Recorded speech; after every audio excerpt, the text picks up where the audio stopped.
And just like that, we're done with the direct cut portion of this.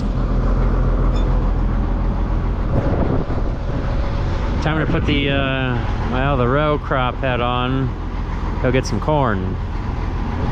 Field corn, yellow corn, number 2 dent. All that fun stuff.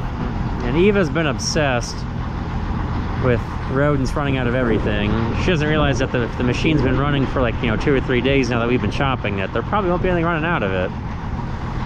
But she has a lot of zest and zeal. It's time to push the head back in the corner. I gotta find like the perfect spot on the head to like wiggle and twist it in there. And yeah, I had to change the lighting in the editor. It's now overexposed, but to be able to see anything, I had to play with the exposure and the lighting a little bit. It's a slightly tight fit. I mean, I designed it that way in the corner. I got to have the front of the head tipped up so it's as short as possible to fit in the corner. Like that gravity box right there is where we store the roasted beans, and it doesn't move. So I designed this to take up as little space as possible. Well, now I get to test how well we blocked up the corn head. The corn head mounting is not as easy. There may be kickstands and things to hold it up, but it's just never perfect. It's not as easy as the direct cut. We'll see if it starts. We did have a light bit of frost this morning, so we're definitely going to be using the glow plugs. That's nice and dirty.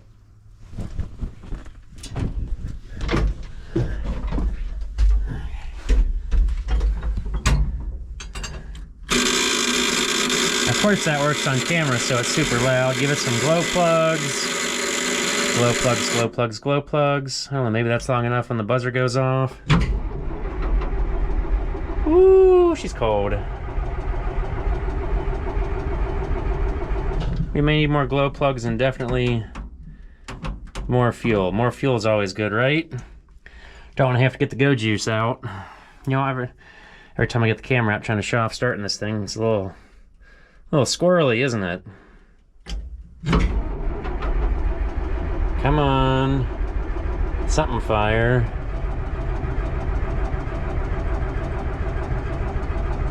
Oh, this is getting annoying. We gotta save some battery for the rest of us. There we go. Now if we can just get in here and crank it quick enough and hopefully not run out of battery. Well, it sucks all that in. We have life.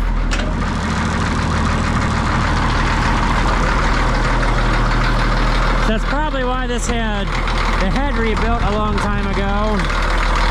It's easier to see on this other side.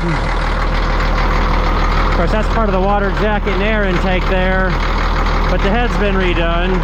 Probably because they were having so much starting issues when it was cold.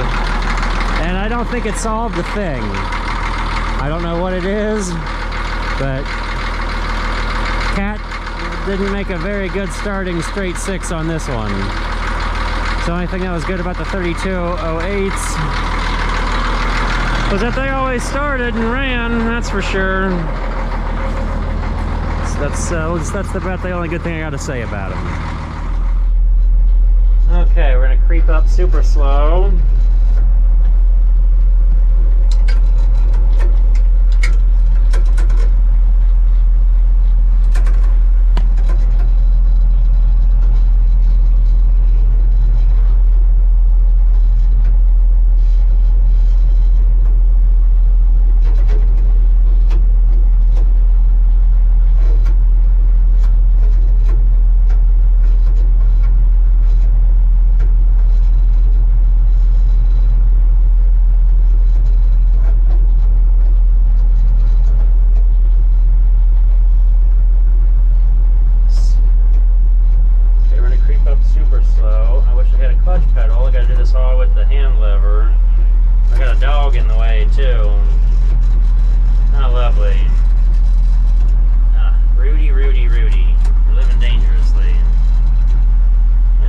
Slow creep. Gotta watch the lift things there, and of course the window's so dirty, can't see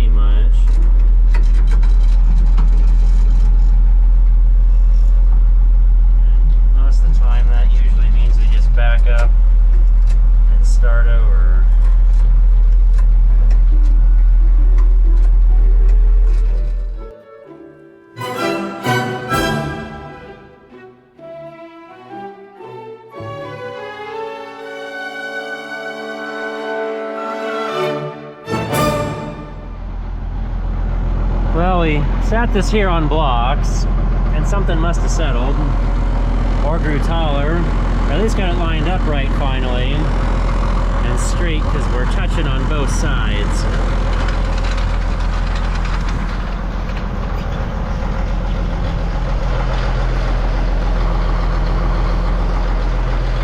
We just need to source every roller jack we have to lift up the back nicely.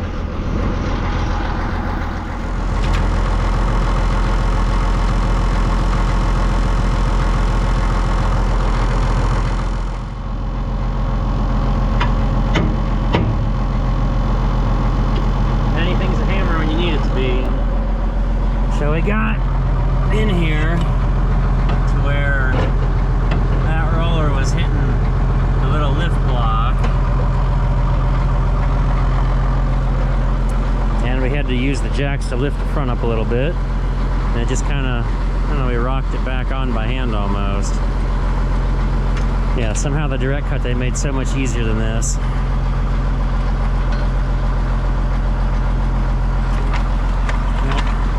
We are free to put the chains on. I got all these grease zerks already, and there's grease zerks on the bottom side of one knife underneath, so we got to get that up in the air and then put the drive chain on right there. And that loops around to that sprocket hiding way down yonder. Well, it's chain oiling time. Dribble some on and hopefully it works its way in. Now we went through underneath here in each row with these knives. You got to take that bolt out over there. And we pulled these down and dug out the schmutz buildup above this blade, well, every blade. This one just floats there.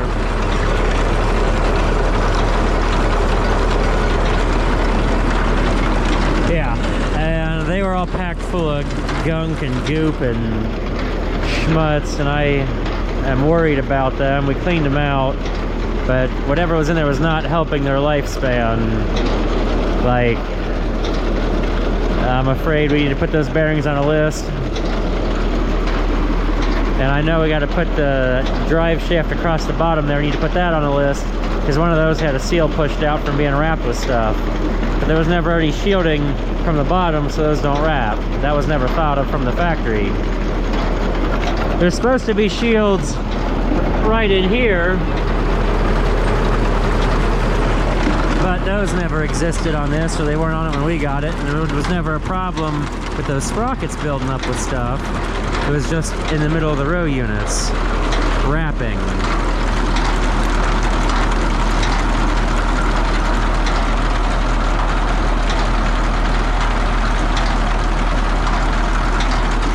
Well, got a little bit of oil everywhere. I don't think there's any mice in here even. There's a little bit of oil everywhere now.